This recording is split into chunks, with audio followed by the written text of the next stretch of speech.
দিদি এই কুকুরটা কত টাকা গো? 10 টাকা। কি বলো, ওই দোকানে যে 5 টাকায় বিক্রি হচ্ছে। তাহলে যাও ওই দোকান থেকে নিয়ে নাও। এই দেখো পাশের দোকান থেকে 5 টাকায় কুরকুরে নিয়ে আসলাম। পাশের দোকানটা আমারই।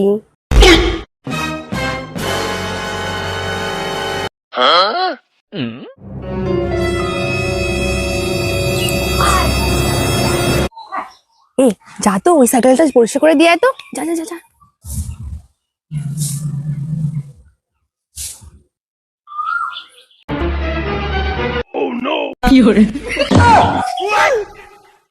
ভাই দেখ গাড়ি পুরো চকচক করছে। আরে পরিষ্কার করা মানে ওই পরিষ্কার না, বললাম যে সাইকেলটাকে ওখান থেকে নিয়ে চলে যা। এবার ঠিক আছে না? আরে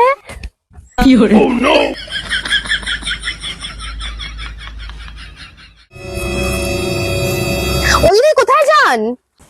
আরে আমার ঠাকুমা মারা গেছে, আমি এখন খুব ব্যস্ত, আমার এখন কথা বলার সময় নেই। তোমার যখন এতই তাড়া তা তুমি সাইকেলে না বসে তুমি হেঁটে যাচ্ছ কেন? আরে তুমি কি পাগল নাকি? আমি খুব ব্যস্ত, এখন আমার সাইকেলে বসার সময় নেই।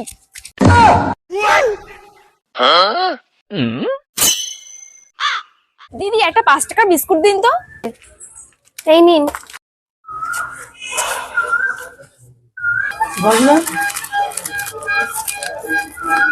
ই বাবা, এটা তো ছেঁড়া টাকা। ও দিদি এইটুকু ছেড়ে চলে যাবে, নিন তো। না তাও আপনি পাল্টে দিন টাকাটা। আরে দিদি না চললে আমি আছি তো। তাহলে এই জলের বোতলটা কত?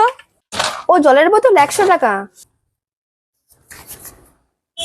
আমার দোকানে 6 টাকা চলে না।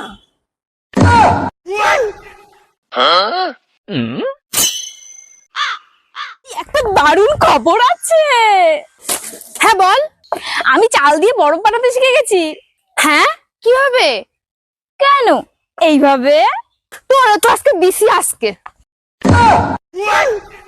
আরে ভাই শুনলাম তুই নাকি আজকে আইফোন নিচ্ছিস, সত্যি নাকি ভাই?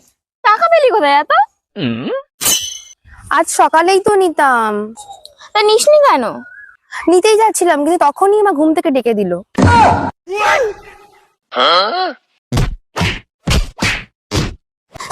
এখন না ওই টাকা দিয়ে একটা আপেলের ঘড়ি নিয়ে নিস। এই ভাই ওই বাড়িতে নতুন ফ্রিজ কিনেছে, চল না দেখে আসি। ওই বাড়িতে ফ্রিজ কিনতে আমি কি করব? আমার তোর মতো তো ভাড়া করার সময় নেই, বাড়িতে অনেক কাজ পড়ে আছে আমার। আরে চলো না, যারা যারা ফ্রিজ দেখতে যাচ্ছে তাদের সবাইকে একটা করে মিষ্টি খেতে দিচ্ছে। তা আগে বলবি তো শিগগিরই চল। ছোলা খাবি? এ আমি কি ঘোড়া নাকি যে আমি ছোলা খাবো? তাহলে এই নে বিস্কুটটা খা। হ্যাঁ দে। ও বুঝলাম, তুই কুত্তা।